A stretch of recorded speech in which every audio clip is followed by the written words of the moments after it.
Bonjour à tous, bienvenue sur Amicom TV. Nous allons vous apporter à nouveau des réponses, surtout à vos questions juridiques, en compagnie de notre avocate, Maître Lélia Orti. Bienvenue, merci d'être là. Alors, on va parler de, justement, quand on se met à son compte, on ouvre son entreprise, où doit-on s'inscrire dans une SA, dans une SARL? Qu'est-ce que ça signifie exactement? Quelles sont les différences? Vers quoi se tourner lorsqu'on n'y connaît rien du tout? Effectivement, tout d'abord pour répondre à votre question, il existe différents types de sociétés. Vous me parlez là de SA et de SARL, c'est effectivement les deux types de sociétés les plus usités en Suisse. Donc SA, société anonyme. Société anonyme, et SARL, société à responsabilité limitée. Donc pour la SA, c'est une forme de société qui sépare complètement les biens de la société de la fortune privée des actionnaires. C'est la différence marquante par rapport aux formes de société des autres formes de société. Les créanciers ne peuvent rechercher que les biens de la société. L'inscription pour une SA au registre du commerce est obligatoire. Le capital minimum pour la création d'une SA est de 100 000 francs, libéré à 50% au moins au moment de la constitution. Et les personnes qui gèrent la société sont des salariés de la société. Ça, c'est quelque chose qui est important de savoir. Par ailleurs, la société anonyme est imposée pour elle-même.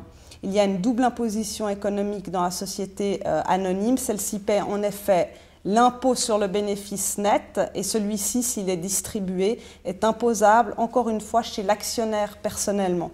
Pour ce qui est de la société à responsabilité limitée, le capital social de cette société ne peut être inférieur à 20 000 francs, ni excéder 2 millions. Donc, il y a quand même un plancher et un plafond, exactement. Comme les dettes de la société ne peuvent être remboursées que dans les limites du capital social, c'est avec la société anonyme une forme de société qui sépare les biens sociaux aussi de la fortune privée des associés.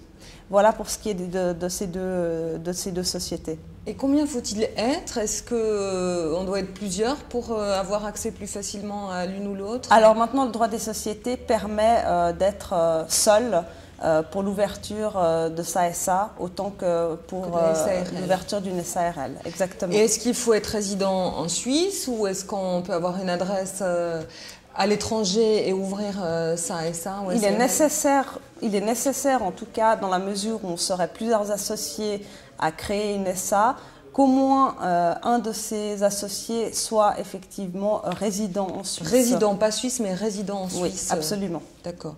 Est-ce qu'il y a une obligation de tenir une comptabilité? Effectivement, le Code des obligations, selon le Code des obligations, toute entreprise inscrite au registre du commerce, nous avons vu tout à l'heure que la société anonyme était obligée de s'y inscrire, ou dont le chiffre d'affaires dépasse 100 000 francs, entraîne l'obligation d'inscription au registre du commerce et l'obligation de tenir une comptabilité.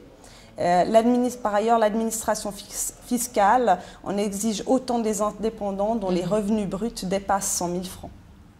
Merci beaucoup, Maître. Je pense qu'on a fait le tour de cette question. Évidemment, ce sont les bases, les fondations de l'entreprise. Quelque chose à ajouter en conclusion? Écoutez, peut-être simplement pour la personne qui souhaiterait créer une SA ou une SARL, il faut juste savoir qu'il est nécessaire de s'aider d'un notaire, soit d'un avocat, afin de rédiger les statuts conformément à la loi et ensuite de faire ouvrir un compte bancaire dans une banque qui pourra contenir l'argent relatif à l'ouverture de la société. D'accord, c'est quelque chose aussi de vraiment indispensable quand on démarre et qu'on ne connaît pas forcément toutes les ficelles de la juridiction.